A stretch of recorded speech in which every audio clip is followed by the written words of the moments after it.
The Krathak's Grand Armada gathered along the edge of the Empire, like a tidal wave of steel, waiting to crash across the stars.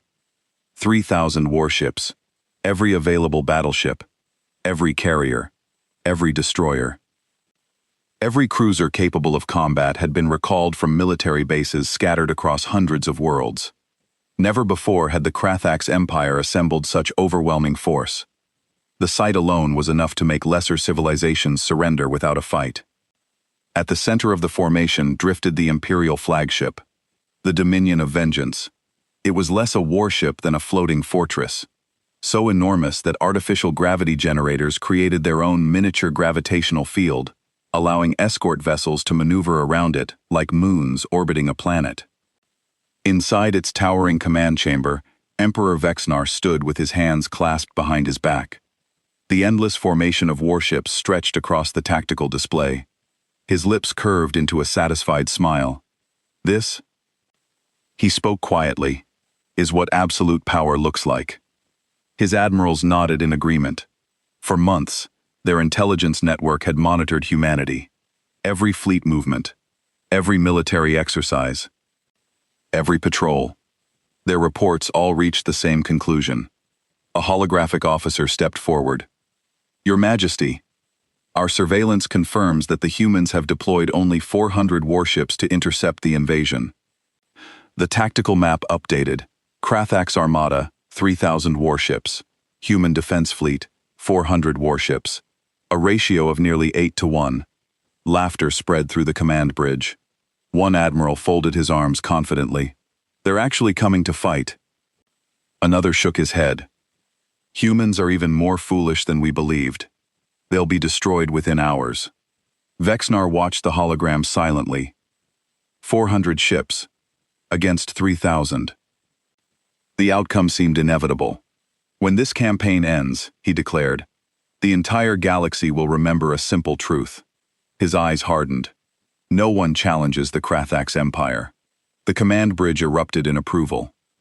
Far away, on the opposite side of the border, human commanders studied the exact same numbers. No one laughed. No one panicked.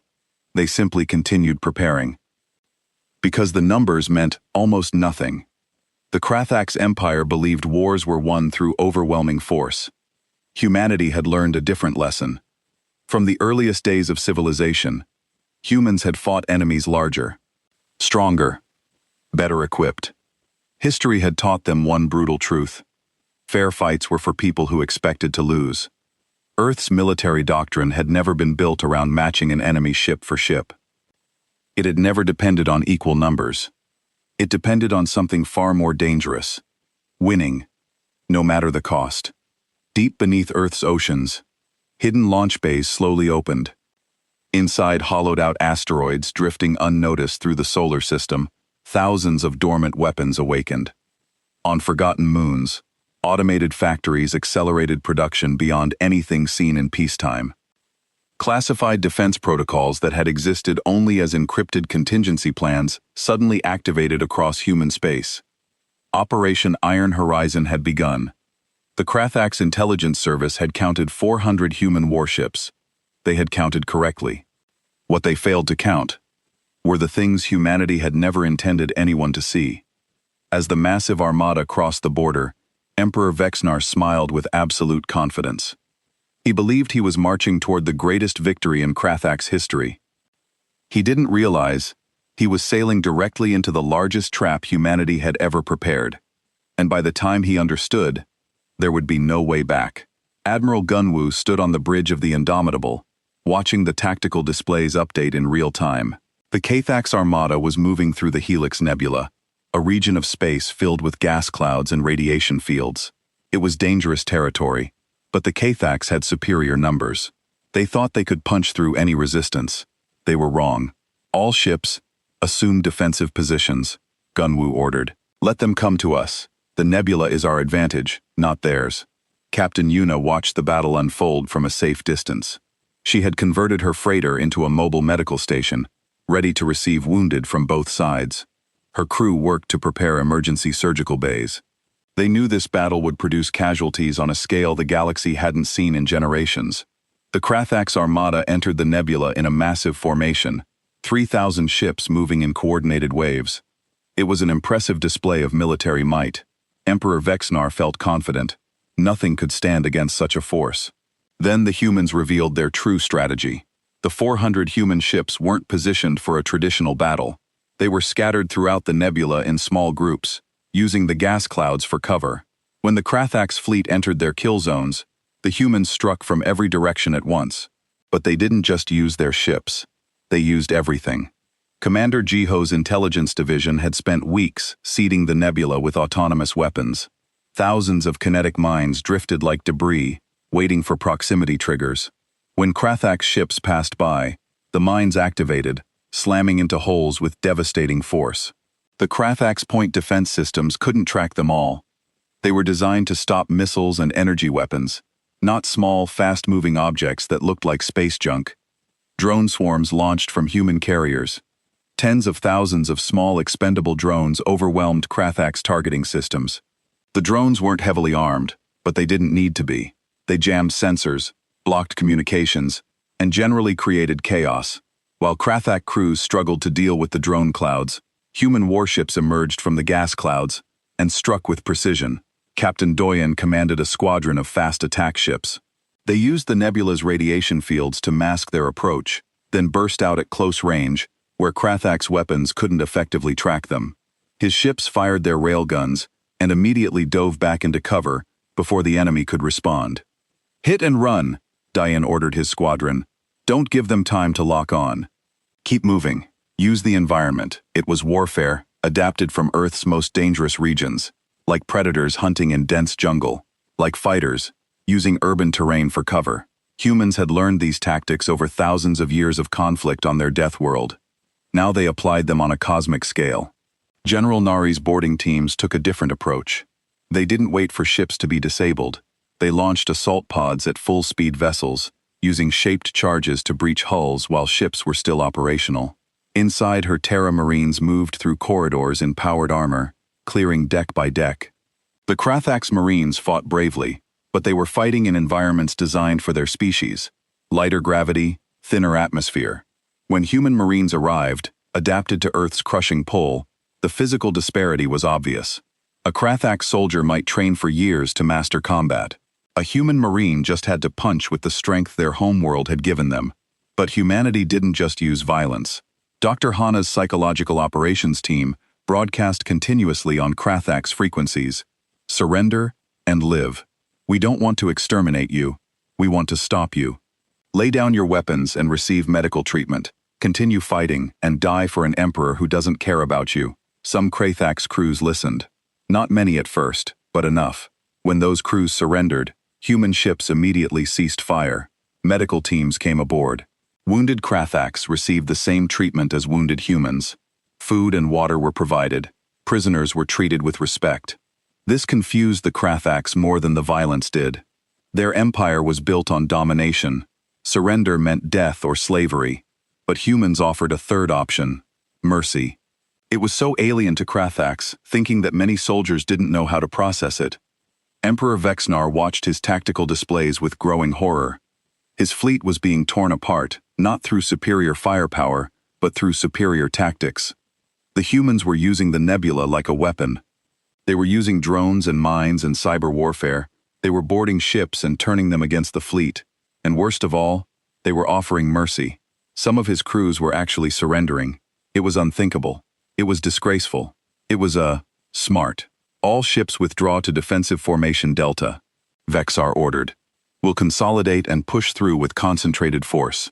But Commander Jiho's hackers were inside the Krathax communication network. They altered orders, changed formation patterns, sent false reports. Half the fleet turned left when they should have turned right. Ships collided with each other trying to form up. The magnificent Grand Armada descended into chaos. The battle raged for 6 days. The Krathax kept fighting because their culture demanded it. Death before dishonor. Victory or nothing. But slowly, inevitably, their numbers dwindled. Human ships took casualties too. The Kraths weren't cowards, and they had powerful weapons. 26 human vessels were destroyed, 3,000 personnel killed.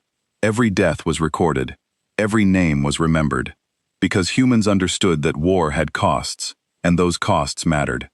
On the sixth day, Emperor Vexnar's dreadnought took critical damage. Multiple railgun hits breached the reactor shielding. The ship was dying, and he knew it. His advisors urged him to evacuate, but he refused.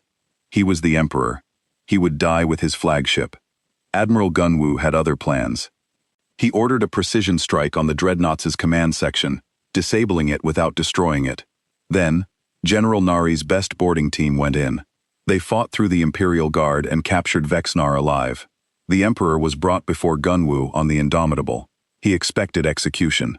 Instead, he was offered medical treatment and a chair. "Your fleet is broken," Gunwu said quietly. 2,000 ships destroyed or captured. The survivors are fleeing back to Krathak space. Your empire is defenseless. I could order my ships to glass every Krathak's world, kill every citizen.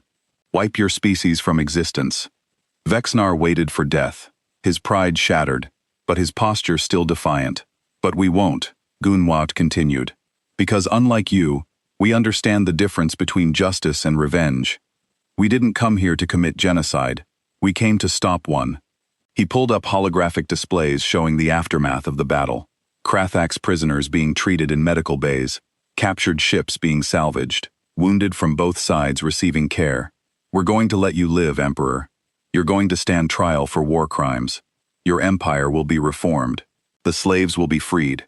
And maybe, just maybe, your people will learn that strength doesn't mean domination." Vexnar stared at the displays, understanding finally dawning. These humans weren't conquerors. They were something far more dangerous. They were idealists, with the power to enforce their ideals. Captain Yuna's medical freighter worked around the clock. Her crew treated over 8,000 wounded in those 6 days, human and crafts alike. Taiyang, the engineer who once said they should avoid this fight, now worked alongside Dr. Farhana's medical teams, learning emergency surgery techniques. "I was wrong," Taiyang told Yuna during a brief rest period. "We should have gotten involved. This was worth it." Yuna thought about her grandfather again, about all his stories of old Earth, about how humanity learned to survive by working together. "He would have been proud of all of us," Yuna said softly. The Battle of Helix Nebula ended not with Krathak's surrender, but with Krathak's understanding. They had challenged Deathworlders and learned a hard lesson. Humans weren't dangerous because they were violent. They were dangerous because they had spent millions of years learning how to survive impossible odds. And when Deathworlders decided to protect instead of prey, the predators of the universe learned something terrifying. There was something worse than humans who wanted to hurt you. Humans who wanted to save you, and they would go through anyone who stood in their way. Admiral Gunwu arrived at Luminana 7, 3 days after the battle. His command carrier, the Indomitable, settled into high orbit, alongside medical ships, supply transports, and the remaining combat vessels. The debris field from the battle spread across space like a graveyard, 60 Krax warships reduced to scrap metal and frozen corpses. He brought diplomatic envoy Tsunumi and Xeno relations specialist Ariam with him to the surface. They needed to understand what had happened and what came next. This wasn't just about saving one world. This was about changing the rules of the galaxy. The Krathak survivors, only 1,200 out of an original force of 30,000, were held in containment fields near the planet's equator. Human Marines stood guard, their armor still scorched from boarding operations. The prisoners were given food, water, and medical treatment. Many looked confused by this. The Krathaks didn't treat prisoners well. They expected humans to do the same. The Vani matriarch, Crystal Singer of Dawn, met the human delegation in what remained of her government hall. Half the building was destroyed by Krathak's bombardment. The walls that still stood were covered in burn marks and impact craters. She was an old Vani, her crystalline body showing cracks and wear from age, but her eyes were sharp and intelligent. "You saved us," she said in Galactic Common. Her voice resonated like wind chimes. "We are grateful beyond words, but we are also afraid. The violence you brought, it was necessary, but it was terrible to witness." Envoy Sumi stepped forward. She was chosen for this role because she understood alien psychology and could speak hard truths with kindness. "Matriarch, we didn't come here to be your friends. We came because what the Krathaks did was wrong, and no one else would act. Now we need to make sure it never happens again." Crystal Singer of Dawn gestured to what remained of her council. 6 others stood nearby, their crystalline forms dimmed with exhaustion and grief. What do you mean? The Krathax fleet is destroyed. We are safe now, aren't we? Dr. Hana stepped forward, carrying her datapad. No, Matriarch, you're not safe. The Krathax Empire has 12 core worlds and hundreds of conquered territories. The fleet we destroyed was just one occupation force. If we leave now, they'll send another fleet and another, until either you're enslaved or dead. She projected holographic images into the air. Maps of the Krathax Empire, supply lines, military installations, slave camps filled with captured populations from a dozen species. We've been tracking the Krathax for years. They've been committing atrocities across 3 sectors. The Galactic Coalition knew about it. They did nothing because it wasn't strategically important to them. Arium, the Xeno Relations Specialist, added more information. The Coalition operates on treaty law. If you're not a member and haven't signed their military agreements, they won't defend you. It's not personal. It's just politics. They can't justify military action to protect non-members. Crystal Singer of Dawn's crystalline form seemed to dim further. We refused to join their military treaties because we believed in peace. We thought our scholarship and art would protect us. We thought no one would harm a people dedicated to knowledge and beauty. You were wrong, General Nari said bluntly. She had come down to the surface with Admiral Gunwu, still wearing her combat uniform. The galaxy doesn't work that way. The strong prey on the weak. The only thing that stops them is someone stronger standing up and saying no. Admiral Gunwu raised his hand, gesturing for General Nari to soften her approach. What General Nari means is that peace requires guardians. Your people can dedicate themselves to scholarship and art. That's beautiful and important. But someone needs to stand between you and those who would destroy that beauty. We're offering to be those guardians. He turned to face Worm Master Thulvar, who had been brought to the meeting under heavy guard. The Krathax commander stood in shackles, his pride broken, but his posture still defiant.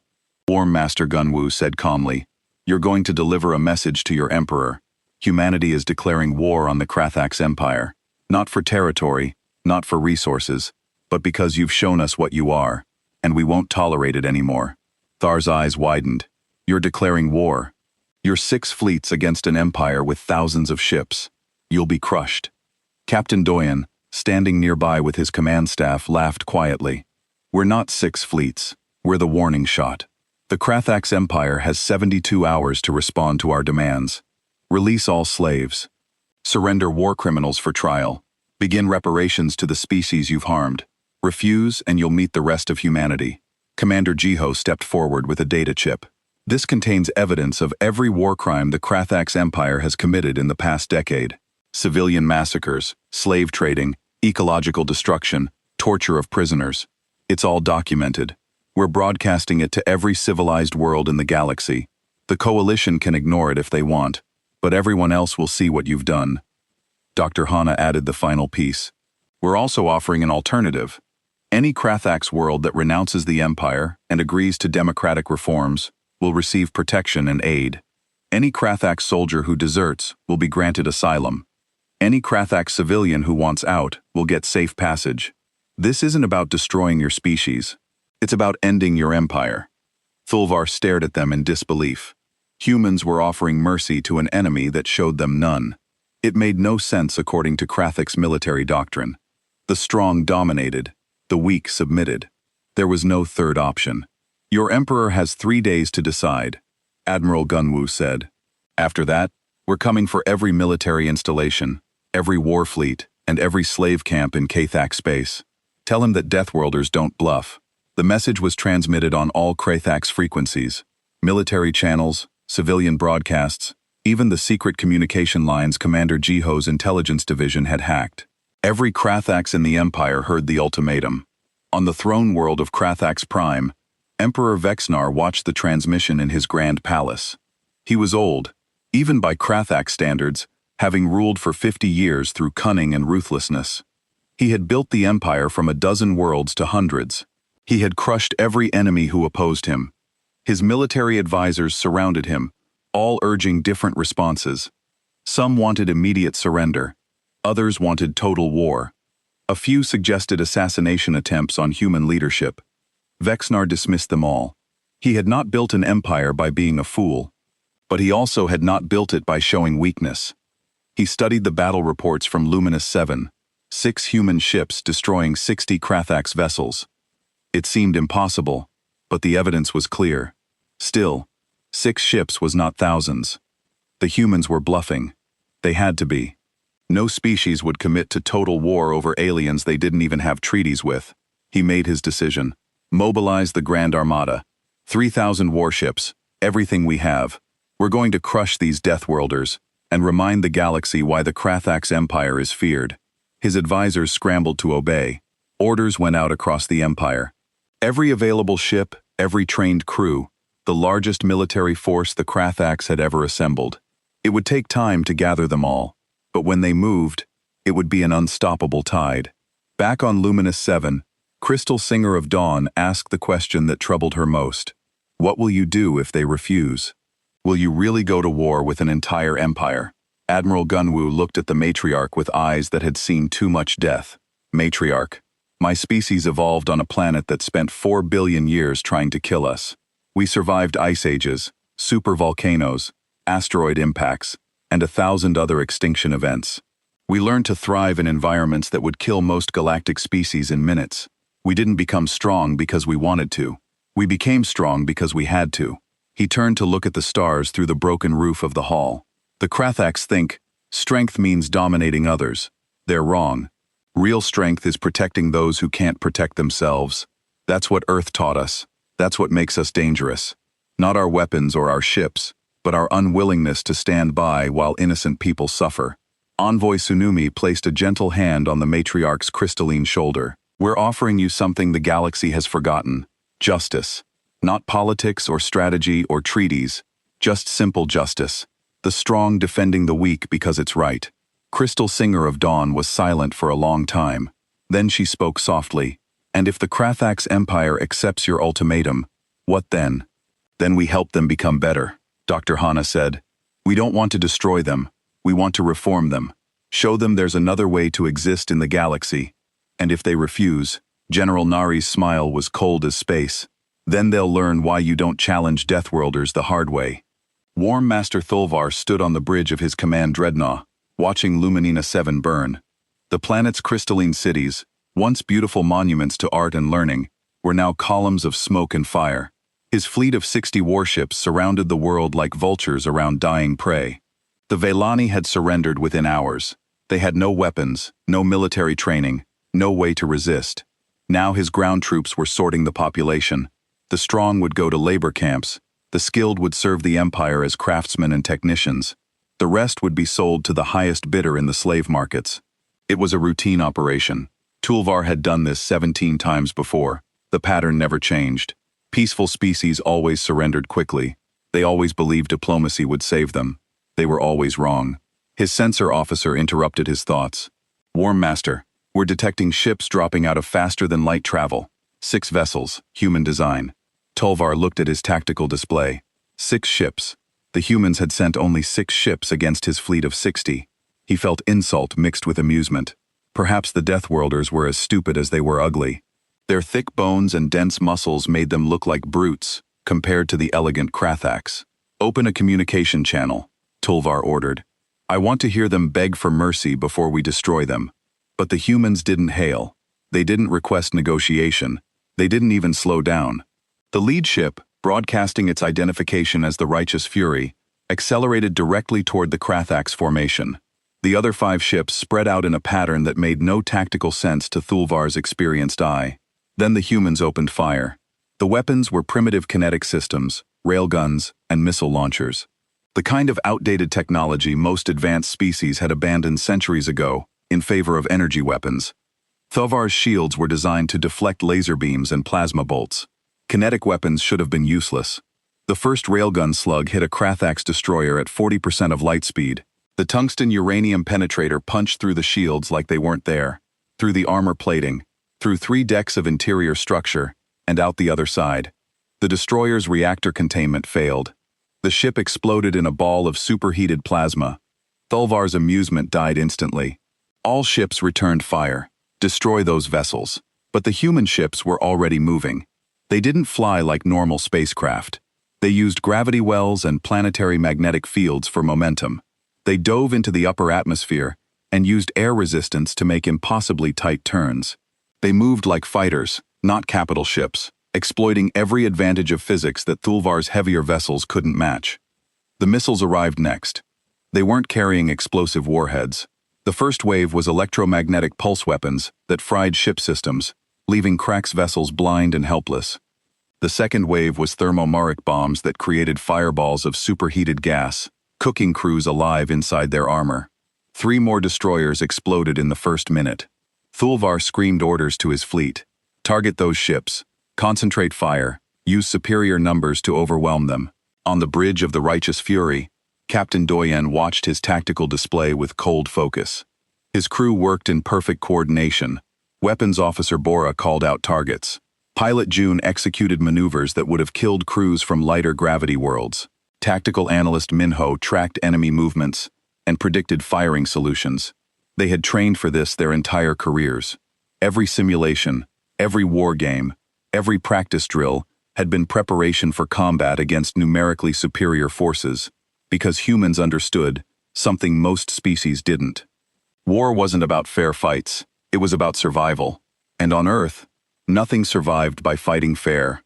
Railgun batteries 4 through 7 target the dreadnought sensor arrays. Diane ordered. I want them blind. The Righteous Fury rolled, presenting its dorsal weapons to the enemy flagship. Railgun slugs tore through space at relativistic speeds. Each impact released energy equivalent to a small nuclear weapon. The Krathax dreadnought's shields flared and failed.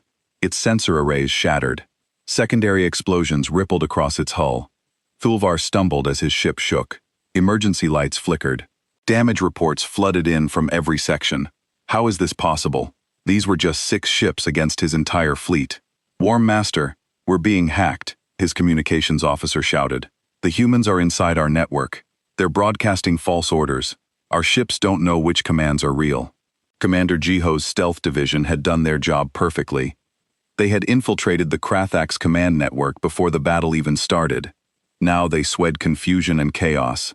Ships received orders to fire on their own allies. Navigation systems displayed false positions. Life support systems shut down randomly. The Krathax fleet, built on rigid military discipline, began to fall apart. Captains couldn't trust their sensors or their orders. They started acting independently, breaking formation, making themselves even easier targets for the human ships. General Nari watched from her transport vessel as the main battle unfolded. Her Terror Marines waited in their powered armor, ready for boarding operations. Each suit of armor was a marvel of Deathworld engineering. It could operate in vacuum underwater or in toxic atmospheres. It augmented the already impressive strength of humans adapted to heavy gravity, and it made each Marine into a walking weapons platform. A Krathax cruiser took critical damage and went into emergency shutdown. Its crew began broadcasting surrender signals. General Nari smiled. First platoon, you're up. Remember, if they surrender, we take prisoners. If they resist, you know what to do. The Marines launched in armored drop pods. They didn't aim for the docking bays. They trajectory straight into the hull, using shaped charges to breach through the armor. Inside, they found Krathax Marines waiting to repel boarders. The fight was brief and brutal. Krathax soldiers were skilled and brave, but they fought on ships designed for their lighter gravity. Human Marines born under Earth's crushing pole moved faster and hit harder. Their weapons fired projectiles instead of energy beams, punching through cover and armor alike. Within 10 minutes, the cruiser was secured. Dolvar watched his fleet die ship by ship. 20 vessels destroyed in the first hour, 30 in the second. His warriors fought bravely, but bravery meant nothing against enemies who fought with such terrifying efficiency. He opened a channel to all remaining ships. Ramming speed. If we cannot win, we'll take them with us. It was the Krathax way. Die with honor. Never surrender. Never show weakness. But humans had learned to counter even suicide tactics. As Krathax ships accelerated toward kamikaze runs, the human vessels deployed drone screens. Thousands of small, expendable drones swarmed the enemy ships, detonating on their hulls and breaking up their formations. Those that got through found human ships suddenly weren't where they expected. Precision timing and superior sensors allowed the humans to dodge at the last possible moment. One human ship, the Defiant, took critical damage from a kamikaze run. Its crew had seconds to evacuate, but they didn't flee to safety. Their escape pods didn't head away from the battle. They aimed straight at Krathax vessels, using their pods as boarding craft. The Krathax Marines who met them were shocked to see humans emerge from pods, still wearing combat armor, still armed and ready to fight. They had just lost their ship, their home, and they were still attacking. It was insane. It was impossible. It was exactly what you'd expect from people who evolved on a planet where giving up meant dying. By the end of 48 hours, Thulvar's fleet was reduced to burning wreckage.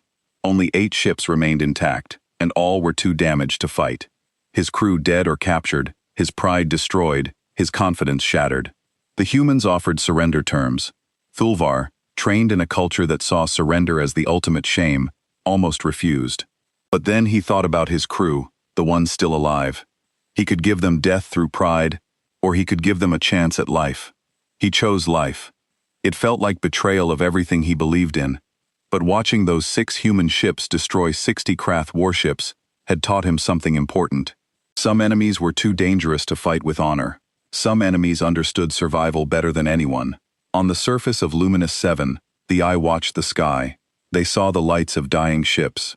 They saw escape pods falling like rain.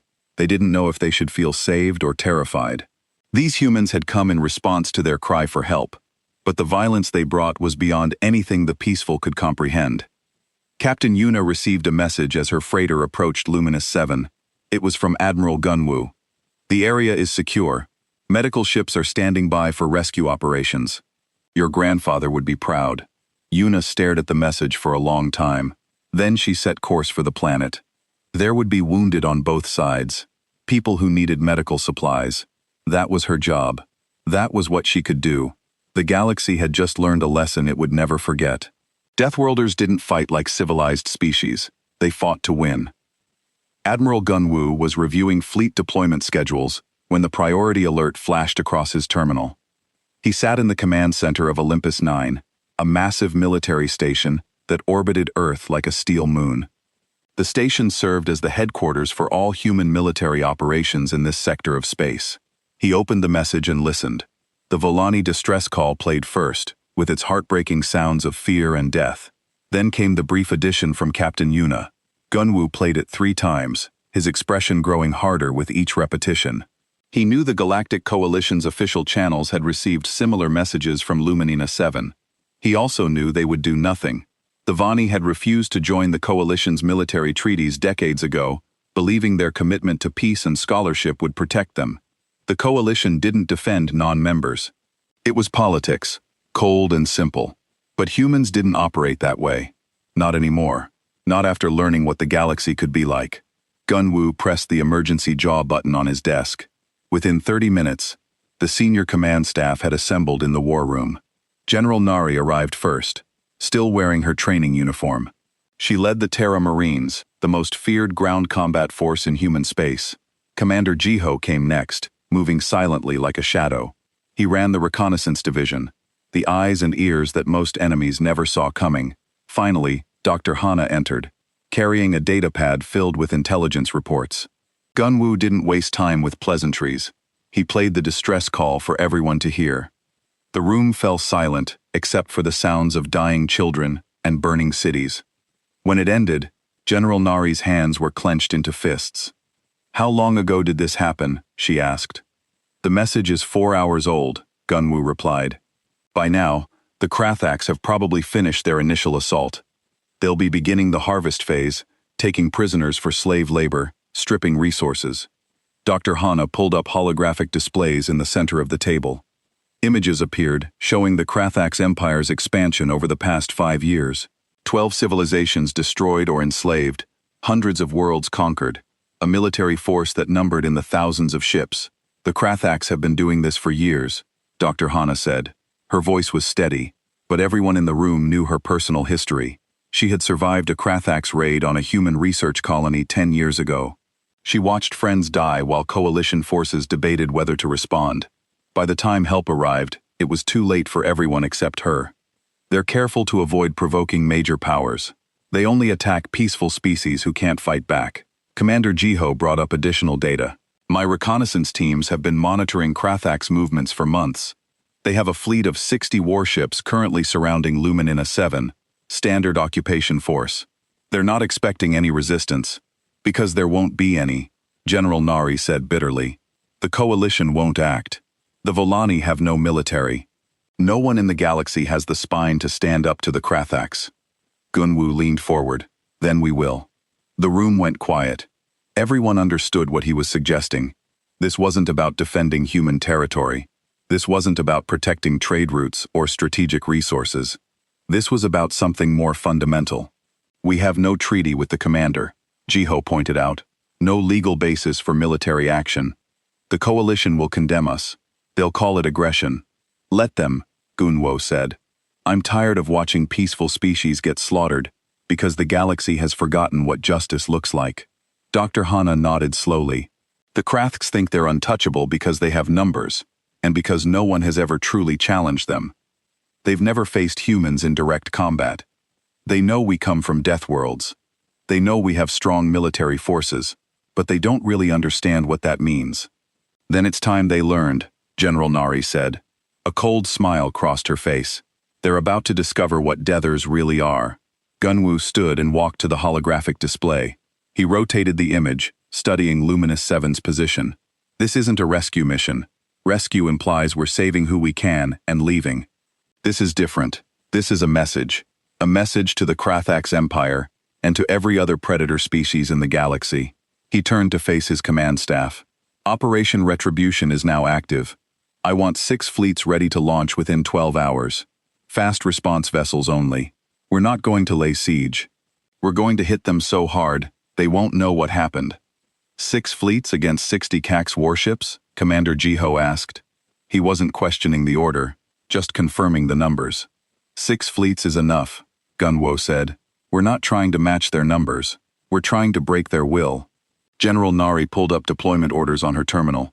I'll have 3 battalions of Terrara Marines ready for boarding operations. If any Krax ships surrender, we'll take them. If they fight, we'll show them why humans don't lose ground combat. Commander Jiho was already working on his own plans. My stealth teams can infiltrate their command structure, hack their communications, make them fight blind and confused. Dr. Hana looked at the casualty projections. The Kraths will fight to the death. Their culture doesn't accept surrender. We need to be prepared for high enemy casualties. Then we'll give them every chance to surrender, Gunwu said firmly. But if they choose death, we'll accommodate them. This needs to be decisive. The galaxy needs to see what happens when someone challenges humanity's sense of justice. The orders went out within the hour. 6 fleets began mobilizing from Earth, Mars, Titan, and the outer colonies. Each fleet consisted of warships designed with one purpose in mind: winning battles against superior numbers. Human ships weren't the biggest or the most heavily armed in the galaxy, but they were fast, adaptable, and crewed by people who grew up on a planet that tried to kill them every single day. The crews were all volunteers. Word had spread quickly about the Vani situation, and thousands of personnel had requested assignment to the operation. Many had families who remembered the Krathak's raids on early human settlements. They understood that this wasn't just about one planet. This was about drawing a line and saying no more. Captain Yuna, still traveling through neutral space, received a reply to her message. It came from Admiral Gunwu himself, though she didn't know that at the time. The message was simple and direct. Stay clear of Luminous 7 for 48 hours. After that, there won't be any Krathaks left to worry about. Yuna showed the message to her crew. Hun Wu and Taiyang read it twice, their faces showing a mixture of relief and fear. 48 hours, Taiyang whispered. They're going to clear out 60 warships in 2 days. Apparently, Yuna said. She thought about her grandfather again, about all his stories of human military operations. He always said the same thing. Humans didn't fight fair. They fought to win, using every advantage their harsh homeworld had given them. In the war room on Olympus 9, Admiral Gunwu watched the fleet departure schedules update in real time. Ships were launching ahead of schedule, their crews eager to begin the operation. He felt the weight of command settle on his shoulders. This decision would change everything. It would announce to the galaxy that humanity would no longer stand by while innocent people died. But it was the right decision. He knew it in his bones. The same way his ancestors knew they had to fight when predators threatened their tribes. The same way every generation of humans learned that sometimes survival meant standing up to bullies. The Krathax Empire was about to receive an education in Deathworld tactics, and the tuition would be paid in blood and steel. The distress signal cut through the void of space like a knife through silk. Captain Yuna was reviewing cargo manifests in her quarters when the alert chimed on her console. She had been hauling medical supplies for 3 weeks straight, and her body ached for rest. The independent freighter Silent Dawn wasn't built for comfort, but it paid the bills and kept her crew employed. She pressed the button to play the message. What came through the speakers made her blood run cold. The sound of children crying filled her cabin. Behind their wails, she heard the distinctive crack of energy weapons. An elderly voice spoke in broken galactic common, the universal language most species used for communication. The voice trembled with fear and desperation. "This is Luminous 7. We are under attack. The Krathax Empire has invaded our world. We have no weapons. We have no military. We are scholars and artists and teachers. Please, someone, anyone. Our children are dying. Our cities are burning. We sent messages to the Galactic Coalition, but they have not responded. We have no defenses. We need help, please." The message repeated twice more before cutting off into static. Yuna sat frozen in her chair, her hands gripping the armrests. She had heard of the Krathax Empire. Everyone had.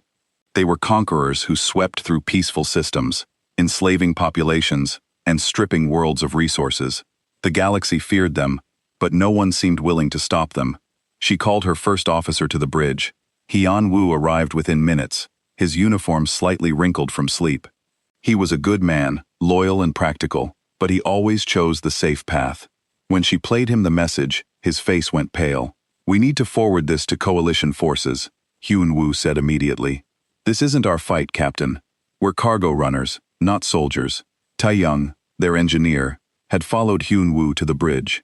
She was young, barely 25, with grease stains permanently embedded under her fingernails. "Hyun Woo is right. What can we do against a military empire? We have one ship with no weapons.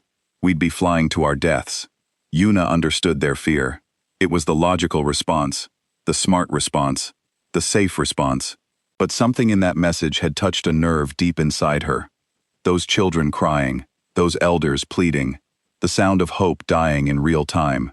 She remembered something her grandfather had told her when she was young. He had been a history teacher on Earth, obsessed with the old days before humanity reached the stars. He used to say that the worst evil in the universe wasn't the people who did terrible things.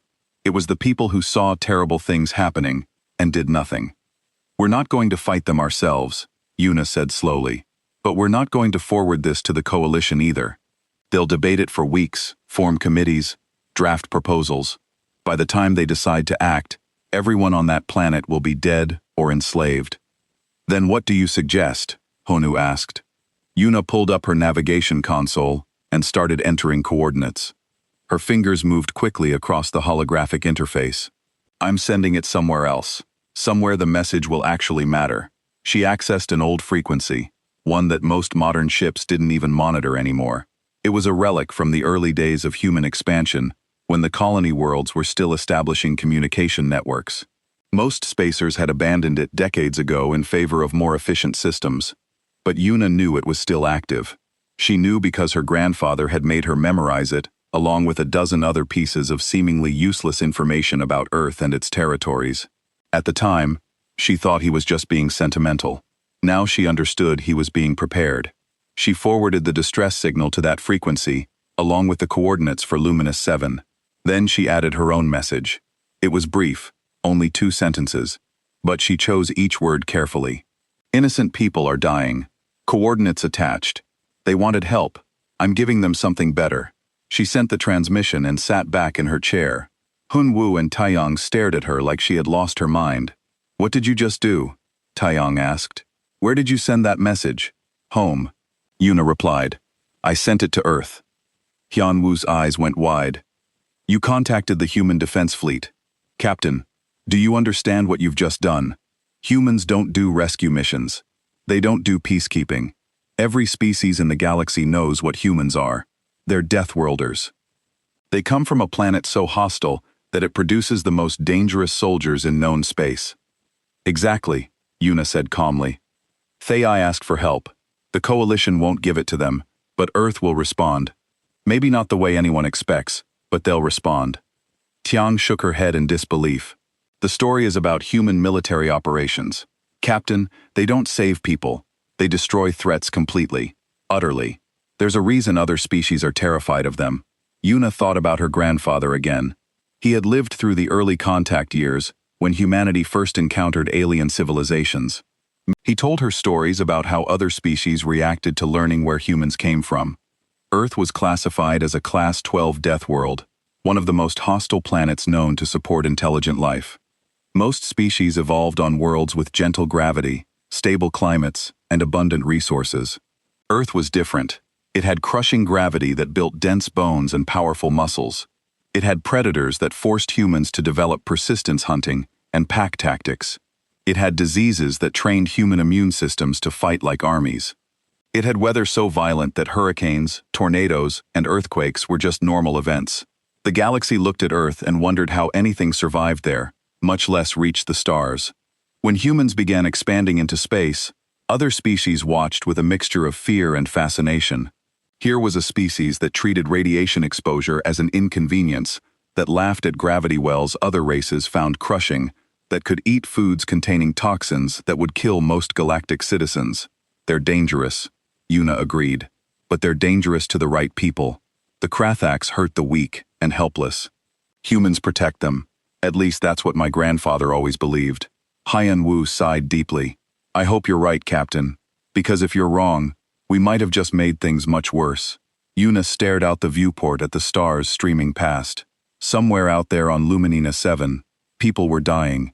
Somewhere else on Earth or one of its colony worlds, her message was being received. Soon, very soon, the Krathax Empire would learn something important. They would learn what happened when Deathworlders got angry. The Silent Dawn continued on its route, carrying medical supplies to a station 3 systems away. Una ordered her crew to stay clear of Luminous 7 for the next few days. She didn't know exactly what would happen, but she knew enough about human military doctrine to understand one thing. When Earth responded to a threat, they didn't send negotiators. They sent a message written in fire and steel. And that message was always the same.